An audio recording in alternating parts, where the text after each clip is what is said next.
you suggest that you have space, therefore the second law of thermodynamics doesn't apply, it's a begging the question fallacy. So often I will ask fundamentalist religious zealots, beyond your fundamentalist religious zealot belief that the sky is a vacuum, how can you have gas pressure without a container?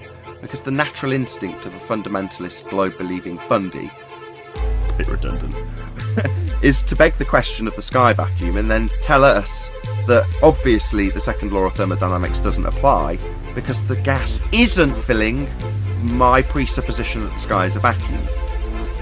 Well, that's a begging the question fallacy, to assume that you've got a sky vacuum and therefore not require a justification for its violation of that particular law.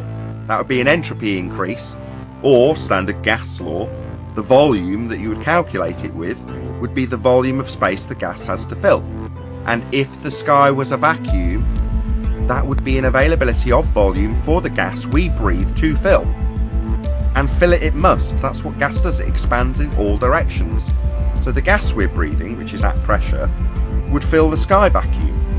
Now their response is often to say, well, we have a gas pressure gradient, which is merely a delta of the original question and assertion when you've got a sky vacuum belief. How can you have gas pressure in the first instance without a container? And they would say, well, a delta of gas pressure gradient is something we experience. Like, well, how did you achieve the gas pressure in the first place without containment? And the answer is you can't. It stands directly in violation of several natural laws. Without the container, there can be no pressure. Therefore, if the sky was a vacuum, as asserted in the heliocentric rhetoric, then the gas we breathe would fill the space. Outer space, claimed to be a vacuum, is fake. Therefore, any claims from that claim to be sky vacuum are automatically fake, including but not limited to pictures of Earth from space. The region is fake, second law of thermodynamics violation. Therefore, the pictures claimed to have come from the fake region are also fake. Orbits in a sky vacuum, which is also a begging the question fallacy, which I won't detail now, is claimed to take place in a fake place called space, therefore automatically fake.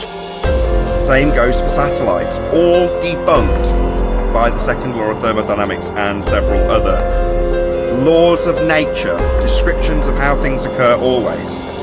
Standard gas law, Boyle's law, Avogadro's law, these are all violated by the assertion that we have a sky vacuum. We don't. And any stage performance that comes from that region is also fake, including the ISS, taking place on a stage, on Earth, on high wire, not in a second law of thermodynamics violation sky vacuum. You can't have orbital mechanics without an assumption of the R value, and we've debunked it with the black swan. But orbits is always going to be a begging question fallacy to begin with. Nice that we can debunk it with one breath. We debunked R. Bye-bye orbital mechanics. Bye-bye globe Earth.